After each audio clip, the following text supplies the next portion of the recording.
So when you think of the Super Bowl, what's the first thing that comes to mind? Probably touchdowns, right? Big tackles, maybe a shiny trophy.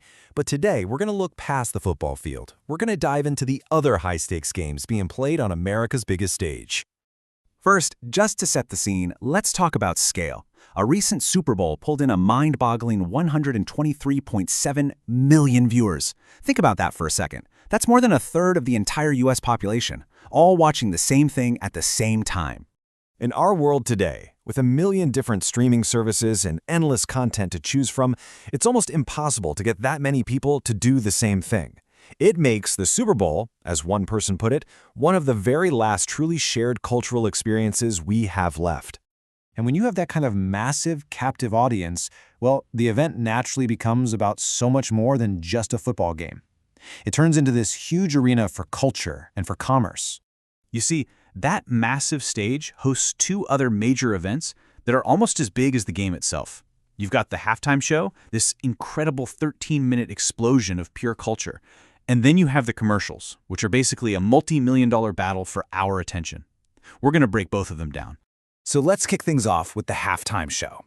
To really understand its power, we're going to dive into a fictional but super detailed case study, the Super Bowl LX halftime show, headlined by the global superstar Bad Bunny. Just choosing him was a huge deal. For starters, he was the first solo Latino artist to ever get the headline spot. And on top of that, he chose to perform almost the entire show in Spanish. I mean, that is a bold, bold move for the biggest broadcast in America. And that choice? Well, it immediately turned the performance into a major cultural flashpoint. This timeline here shows you just how quickly everything blew up. The announcement happens in September, and right away, there's backlash. Bad Bunny's response on SNL became legendary, and by the time the show actually aired, 128 million people were tuned in, waiting to see what he would do. The political opposition was not quiet. According to our source material, former President Donald Trump called the choice absolutely ridiculous, and the Speaker of the House at the time, Mike Johnson, called it a terrible decision, even suggesting that someone like country singer Lee Greenwood would have been a more, quote, American pick. But Bad Bunny didn't back down from the controversy. Not at all. Instead, he used his 13 minutes to deliver this absolute masterclass in cultural messaging. And believe it or not, it all started with the definition of a single word. Okay, so this is really cool. In Spanish, there's a key difference. The word estadounidense means someone from the United States, specifically. But the word Americano is much broader. It refers to anyone from the continents of North or South America. And during his show, Bad Bunny very deliberately used that wider definition, Americano, to make a huge point about inclusion and who gets to be called an American. And the performance was just packed with these symbols. The songs he chose talked directly about things like Puerto Rico's power grid problems and the history of colonialism. At one point, he held up a specific version of the Puerto Rican flag that's tied to the independence movement, and he ended it all by holding a football that said, "Together we are America." Literally every single second was planned. So the big question is, did this incredibly layered, politically charged statement actually work? Did it connect with this massive, diverse audience? Well, the answer is a huge yes, and the data is pretty stunning. Commercially, the effect was like an earthquake. This chart shows it right here. In the US alone, Bad Bunny's music streams went through the roof. We're talking a 470% jump right after the performance. And the cultural impact? Just as big. Remember that joke about learning Spanish? Well, get this. The language learning app Duolingo said it saw a 35% spike in people signing up to learn Spanish right after the show. Now that is influence.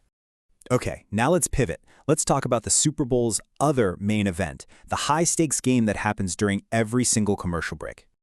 To really get how wild the Super Bowl ad game is today, you have to rewind the clock. I mean, all the way back to the very first Super Bowl, way back in 1967. Yep, you're seeing that right.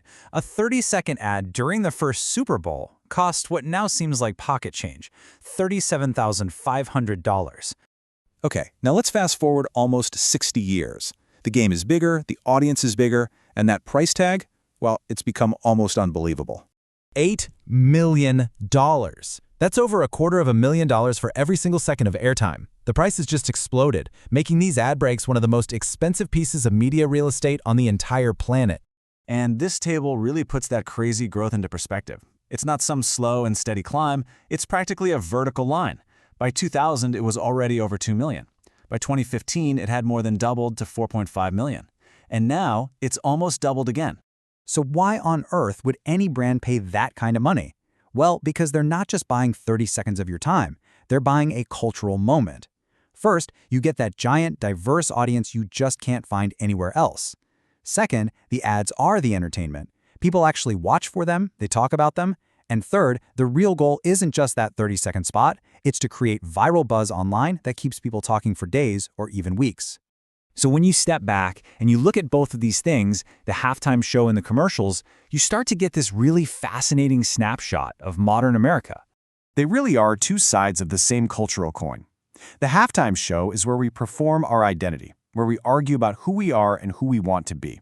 And the commercials, that's where we broadcast our dreams and reveal what we want to buy. Both of them are using the exact same stage to tell a story about America. And what that really means is, in this incredibly rare moment where we're all paying attention to the same thing, the spectacle isn't just on the screen, it's a reflection of us. So it leaves us with one final big question. When over 100 million people are all watching, what does the spectacle we choose to celebrate and debate and buy, what does it all reveal about us?